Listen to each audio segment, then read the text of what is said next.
including this last legislation on nuclear energy issues. So we have a pretty good understanding what's going on in Virginia. We heard last time some of the activity going on in Wyoming around TerraPower and the Natrium project. But I thought it'd be good for Christine to join us and provide a little bit of an update on some of the other state activity, things that might be examples of legislation or initiatives that Virginia could undertake, but also just to kind of understand what's going on outside of Virginia. So with that, Christine, I think we're going to share your slides and we'll turn the floor over to you. Terrific. Well, thanks, Tom. I appreciate the time and appreciate the time on the agenda and accommodating me. We are hosting our Nuclear Energy Assembly. It's our annual meeting, and actually Dan Stoddard is on our stage right now interviewing the NRC chairman. So just wanted to run back for that one. But so thanks for the time this morning. Really appreciate this opportunity. There's loads to share, so I will try to run through it and happy to have more conversations with folks if you have questions about different policies in the state of play in different states. So a little bit about NEI. We're the National Trade Association that represents the entire nuclear industry. So we've obviously got the big utilities like our good friends at Dominion, but the complete supply chain, and a lot of those folks do sit in Virginia as well. So our membership actually overlaps quite a bit with Phoenix. So happy to have this opportunity to connect with folks. So if you just jump to my first slide, so Tom did ask me to kind of run through a little bit about what is going on in other states. And so this gives you a snapshot of this year and the collection of policies that have passed over the last few years. And so as you can see, the greens are the states that have actually been passed. The blues were considered. Some states adjourned and did not fully pass their bills, but point being that you see a lot of color here. And this is something that we have never seen in the history of the nuclear industry. I've been with NEI for 15 years, and when I started, maybe we would see 5 to 10 bills that would have any impact on nuclear in different states. It just wasn't really much of an appetite from states. And then over the last few years here, there's been a couple of different trends. And this map really just shows you the advanced nuclear trend and the appetite for states to learn more about new nuclear. But over the last couple of years, you've probably seen in the news quite a bit of conversation about preserving nuclear and the value of the existing fleet. And that came in a lot of different shapes and forms, but a lot of the states passed things called ZECs, so zero emission credit programs. There are a handful of states that pass those programs, and they have different clocks and different timelines.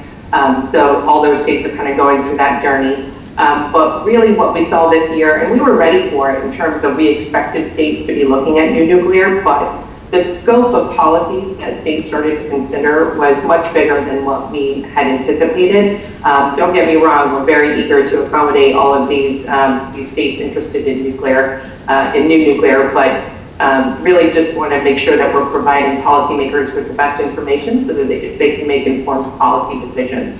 And so with that, if you flip to the next slide, so more interesting, I think, for this group really is the types of policies that have been considered. So this gives you the snapshot of the bills that were introduced this year, specifically around new nuclear. And I'll get to a little bit more about some other policies as well, but just to the point that this gives you an idea of the nature of some of the policies. And some states are in different places than other states. I would certainly put Virginia at the head of the class. Virginia and Idaho are 2 states that have really created forums for thoughtful nuclear technology and policy to be developed over time. Some states were set back by barriers that were put in place years ago. So if you look at states like West Virginia and Connecticut, where they have a nuclear moratorium that needed to be repealed, that's not a hurdle that Virginia has to overcome. So that puts you ahead of some of that kind of the race in nuclear. And then you look at some of the other bills like, task forces, or a big chunk of states really were looking at studying nuclear, and that was a trend that started in Montana this past 2 sessions ago. They passed 2 bills, they repealed their moratorium, and they concurrently passed a bill to study the coal to nuclear transition. And so a lot of these states are looking at different versions of studies, and some of them are full nuclear. Maryland just came out, it's not captured in this slide.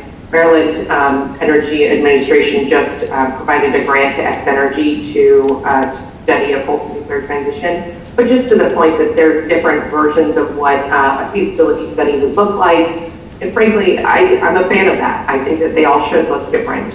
States are very different in what they need and what their profile looks like. So I really do think this is a smart approach in terms of how states are looking at this. And then some of the bills are really specific to accommodating a specific project. So in Wyoming, if that bill was really meant to accommodate the Natrium project being deployed. In Alaska, there's a microreactor to be deployed at an Air Force base, and then they've identified another location for another microreactor. And those bills were really specific to trying to make sure that those projects were being encouraged. But the general trend here really is, and this is how I kind of characterize it to a lot of audiences, states want to learn more about nuclear, and they want to know what they can do next to encourage this business into their states. And that's something that Virginia has done for a long time. So I would certainly say, again, you're a little bit ahead of the class, so we're all catching up to you across the country. Just come to the next slide. So I do just want to mention the work that's being done that's not policy oriented. So there's a number of demonstration projects with, I guess you've heard from TerraPower and some other folks.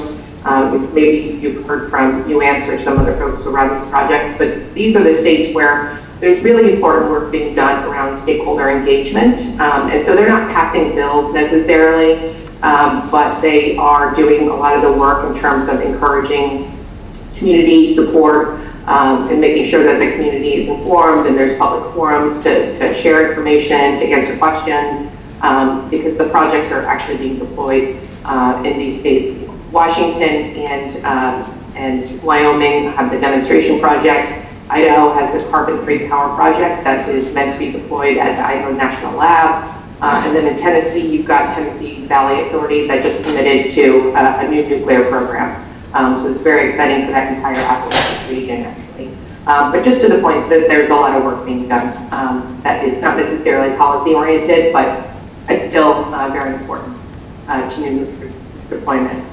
And then finally, the next slide is just some mentions of some of the other pieces of legislation or policies that are just really important to nuclear and impact nuclear, but it doesn't necessarily come in the form of bills. In North Carolina, I don't know if folks followed last year, they passed a big decarbonization bill, and that was sent to the Public Utility Commission and essentially directed Duke Energy to put together a plan for how they're going to decarbonize. And they put together some scenarios, and all of their scenarios included new nuclear.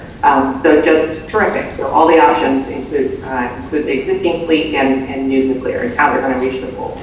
And then in Louisiana, I'll touch on some of these, just to the point that the government put together a climate plan that explicitly recognizes nuclear. And so it's important for us to just see these different programs that recognize nuclear, however it comes. And then finally, my last slide is, a lot of the work that NEI does is on the national scale. So we are looking at, we do follow the trends in the states overall, and where we're invited, we do engage in some state policy conversations and do some of that work. But we do a lot of our work with national organizations of state policymakers. And so these are some of the partners that we work with. And I'll just share that, this is the work that I do kind of every day with some other folks on the team. And all of these organizations are hungry for information. They want to learn about nuclear. They want to have nuclear as a part of the conversation. I was just at the Republican Governors Association meeting, and nuclear was right up front with all the other generators in a clean energy discussion. So it's just terrific to be a part of these conversations and making sure that we steer the ship correctly and make sure that policymakers have the best informed information before they make their policy decisions. So happy to dig deeper into any of the other state policies, but that's kind of the snapshot of what's going on. There's loads going on. I would just, the numbers that I point people to is 8 states have passed bills this year to encourage new nuclear. And then you've also got other states like Maryland that has passed a big climate package that recognizes the existing asset of Calvert Cliffs. So it's coming in a lot of different ways, shapes, and forms. And I think that's the right approach because every state's so different. So I'm excited to see what Virginia does next and happy to help in whatever that looks like. Thanks for your time, folks.